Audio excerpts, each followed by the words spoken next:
The sun was a weak orange glow through the dusty skies of Corallan, a small dying planet in the outer rim of the galaxy. The wind carried dust and faint ash from the scorched lands, swirling across empty fields where nothing grew. Two alien sisters stumbled through the barren terrain, their legs shaking with exhaustion.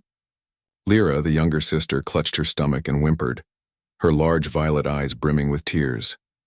Nira, the older sister, had her arm around Lyra, holding her close while trying to keep her own fear and hunger at bay. Days had passed since they had last eaten. The colony they once called home had collapsed after the famine struck suddenly, leaving no food, no water, and no hope. Nira remembered the panic in their family home when her parents and grandparents had tried to ration what little they had. But it wasn't enough. One by one, her parents had fallen ill and disappeared into the dust, leaving the sisters to fend for themselves.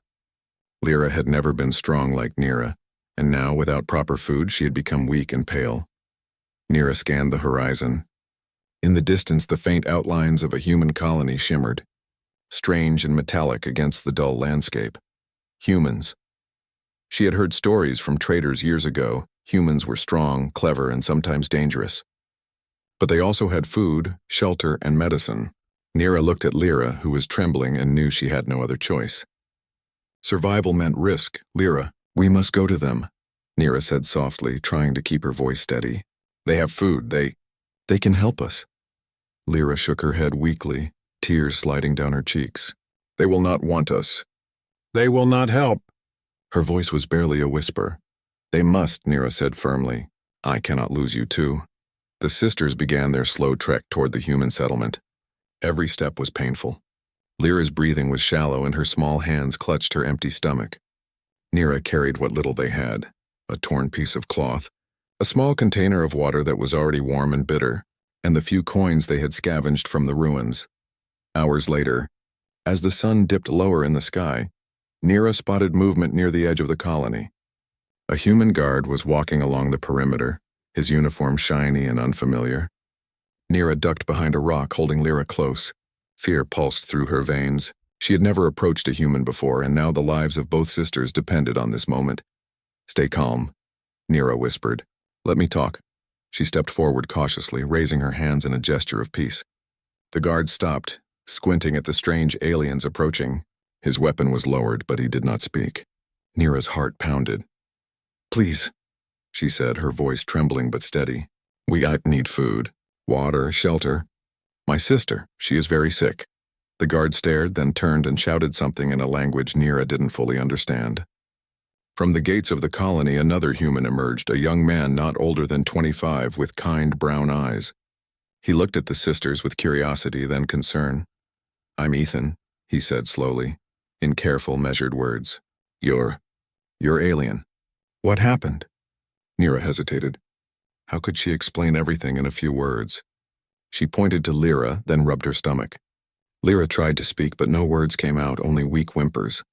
Ethan's expression softened, and he gestured for them to follow him inside. Inside the human colony, the sisters were amazed by the abundance. Food was laid out on tables, warm and fragrant. People moved around busily, working, talking, and laughing. Nira felt a pang of jealousy and sorrow. This had once been her homeworld too. Now it belonged to humans who had adapted and survived when others failed. Ethan led them to a small room. Lyra sank to the floor, too weak to stand, and Nira held her. Ethan set down a plate of food and a container of water. Eat, he said gently. I promise you will be safe here. Lyra hesitated, staring at the food as if it were a miracle. Her small hands trembled as she reached for a piece of bread. Nira watched her eat, relief flooding through her body. For the first time in days, Lyra smiled faintly, tears still in her eyes but not from pain. Nira felt a weight lift from her shoulders, but even as she breathed a sigh of relief, a darker thought crossed her mind. In the past, humans had demanded something in return for help. She had heard stories. Humans could be cruel if they wanted. And she had nothing to offer. Not money, not valuables, nothing. Only herself. She took a deep breath and approached Ethan, kneeling slightly. Her voice was small but firm. Please, I can give myself. If you give my sister food, she will die without it. Ethan's face changed. He looked at Nira in disbelief. You don't need to do that, he said firmly. I won't take advantage of you. Helping her is the right thing. That's all. Nira's eyes widened. Could it be possible? Could humans truly be kind? She had prepared herself for rejection, for betrayal, for the worst. But Ethan's eyes were sincere. He continued, I can't let her starve. You two are safe here. Lyra, now with a full belly, crawled to her sister's side. Nira wrapped her arms around her little sister, holding her close. She could feel Lyra's warmth and hear her faint heartbeat. Slowly, hope began to blossom where fear had grown. The sisters stayed in the human colony that night. Nira watched the humans moving in and out, their laughter, their busy lives, and wondered if this was a chance for a new beginning. She remembered the harsh winds, the endless hunger, the cries of her family in the dust, and then she looked at Lyra sleeping safely and knew that survival was worth risking everything. As the night deepened, Nira couldn't help but notice that the colony wasn't perfect. Some humans glanced at them with suspicion. Some whispered in corners, their words sharp and cold. The sisters were outsiders, fragile and vulnerable. Nira realized that being fed and sheltered was only the first step. To survive here, they would need to learn human ways, adapt quickly, and stay vigilant. The next morning, Lyra woke with renewed energy. She could walk now, although slowly. Her eyes sparkled with curiosity as she looked around at the human colony. Nira smiled, a mixture of relief and determination in her heart. She would protect Lyra, teach her, and help her adapt. They had crossed a threshold from death to survival, but the journey was far from over. Ethan returned, bringing more food and water. You need to stay hidden for now, he said. Not everyone is friendly, but I will help you learn. Nira nodded. She understood. The humans had given them life, but she couldn't let her guard down. Her mind was already planning how to blend in, how to gain trust, how to ensure Lyra's safety. She had expected to give herself, but instead, she learned that courage, trust, and hope could save them just as well. That evening, as the orange sun set over Corlin's dusty plains, Nira and Lyra sat together in the small room, sharing a simple meal provided by the humans. For the first time in days, they laughed softly, the sound fragile but real. Lyra asked questions about the humans, about the colony, and Nira answered, teaching her sister to be careful, observant and brave. Outside, the wind howled, carrying dust and echoes of the harsh planet they had survived. But inside there was warmth, light, and safety.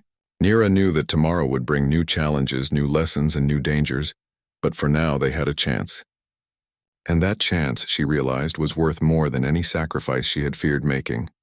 For the first time since their world fell apart, Nira allowed herself to hope. The morning sun rose over the human colony with a gentle warmth, casting long shadows across the metal structures and dusty ground. Nira stood at the small window of the room they had been given, looking out over the bustling colony. People moved quickly, talking, working, and laughing, while small vehicles zipped across the streets. It was a world so different from the barren lands they had just escaped. Lyra, now more energetic after the food and care she had received, tugged at her sister's arm. Can we go outside today? I want to see everything. Her eyes sparkled with curiosity. Nira hesitated. The colony was safe for now, thanks to Ethan, but she knew outsiders could be dangerous. Still, she saw the excitement in Lyra's eyes and realized that they couldn't hide forever. Okay, Nira said softly, but you must stay close. Listen to me and do exactly as I say. The sisters stepped out cautiously, their alien forms drawing a few glances from humans and some other alien residents. Nira felt the familiar pang of unease as whispers and curious stares followed them. Some humans frowned, wary of the newcomers. Others seemed indifferent. Nira held Lyra's hand tightly and led her through the streets, their steps careful and deliberate. Ethan met them near the central plaza, carrying a small bag of supplies. You're ready for your first real day outside, he said with a smile. I'll show you the important things: where to get food, clean water, and how to stay safe. Lyra's eyes widened as she looked at the food stalls and water dispensers. So much food, so much water. It's like a dream, she whispered. Ethan chuckled. It's real. You just have to learn how to be part of it. For the next few hours, he taught them simple routines: how to communicate with humans, how to exchange goods for food, and how to understand basic safety rules. Nira was quick to learn, picking up words and gestures while Lyra struggled a little but showed remarkable determination. Nira felt pride mixed with relief. Her sister was growing stronger and more capable each day. But life in the colony was not entirely safe. As they moved through the plaza, a group of humans whispered sharply, glancing at them. "Why are aliens wandering here?" "They don't belong," one said, his tone sharp. Nira stiffened. She felt Lyra squeeze her hand nervously. She had expected suspicion, but it was still unsettling to hear it spoken aloud. Ethan noticed their discomfort and stepped in. "Ignore them," he said firmly. "They're afraid of what they don't understand. You two belong here just as much as anyone else." That night, Nira reflected on Ethan's words. Trusting humans had been difficult at first, but now she began to understand that courage and kindness could bridge worlds. She looked at Lyra, who was asleep with a faint smile, and felt a renewed sense of determination. They had survived hunger, fear, and isolation. Now they would survive this new world too. Over the next several days, Nira and Lyra adjusted to life in the colony. They learned human customs, shared meals, and slowly began to interact with other residents. Some humans still regarded them with suspicion, but others offered smiles, small gifts, and friendly words. Nira noticed that humans were not all the same. Some were cautious, some kind, and some quick to judge. Understanding this was part of surviving. One afternoon, as the sisters were collecting water, a loud alarm blared across the colony. Red lights flashed and sirens echoed through the streets. Nira grabbed Lyra's hand instinctively. "What's happening?" Lyra whispered, fear in her voice. Ethan arrived quickly, his face serious. "It's a security alert," he said. "A group of hostile aliens has been spotted nearby. They might attack to take supplies or harm residents. We have to stay calm and follow safety protocols." The sisters followed Ethan to a reinforced shelter, joining other humans and aliens inside. Nira's heart pounded as she watched armed humans prepare for defense. She realized that survival in this world wasn't just about food. It was about courage, strategy, and quick thinking. As the enemy forces approached, Nira scanned the situation. She noticed patterns in their movement, weak points in their formation, and possibilities for clever counteractions. She whispered her observations to Ethan, who raised his eyebrows in surprise. "That's a good idea," he said. "Let's use it." When the hostile aliens attacked, the sisters and humans worked together. Nira guided small groups, pointing out flanking positions and hiding spots. Lyra, though small, assisted by passing supplies and relaying messages. Their quick thinking and teamwork helped slow the attackers, giving the humans the upper hand. By nightfall, the hostile aliens were driven away, retreating into the wastelands. Humans and alien allies alike were exhausted but safe. Ethan looked at Nira and Lyra with admiration. "You two were amazing," he said. "I didn't know you had such courage and cleverness." Nira felt a sense of pride. For the first time, she realized that survival wasn't just about fear. It was about using your mind and heart to protect those you love. She looked at Lyra, who smiled shyly but brightly, and knew that the sisters were no longer helpless. In the days that followed, Nira and Lyra gained more confidence. They learned to trade, negotiate, and communicate with other humans and aliens.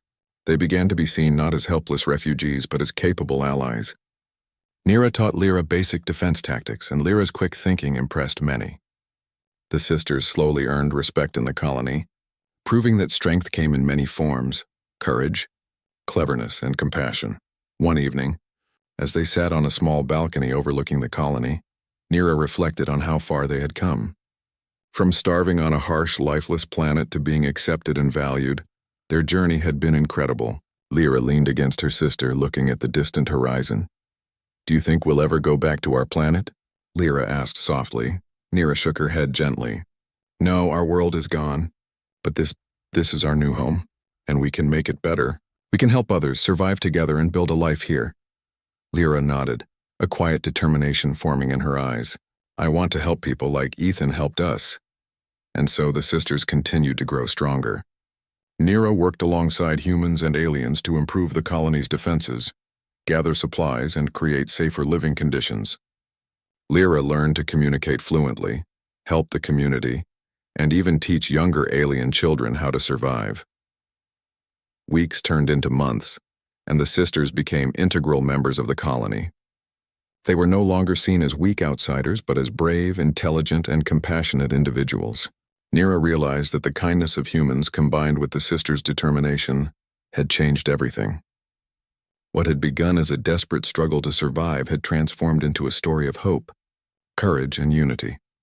One day, as they helped distribute food to new arrivals, Nira noticed a small group of alien children, hungry and frightened.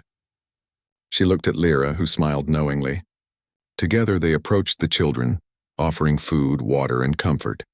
Nira remembered the moment she had feared losing her sister, and now she was able to help others. Ethan approached, placing a hand on Nira's shoulder. "You've done more than survive," he said. "You've changed the colony. You've given hope to others." Nira looked at Lyra, then at the bustling settlement, and felt a deep sense of fulfillment. They had started as two fragile girls, starving and alone, and now they were part of something bigger, a community that valued courage, kindness, and intelligence. That night, as stars appeared in the sky above the colony, the sisters sat together, reflecting on everything they had endured. Lyra leaned her head on Nira's shoulder. "I'm not afraid anymore," she whispered. "Neither am I," Nira replied, holding her sister close. "We've survived the worst, and together we can face anything." And with that, the sisters looked forward, knowing that the future was no longer just about survival. It was about growth, courage, and hope. A future where humans and aliens could coexist, learn from each other, and thrive.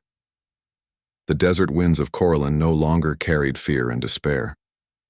Instead, the air was filled with determination, life, and a new beginning.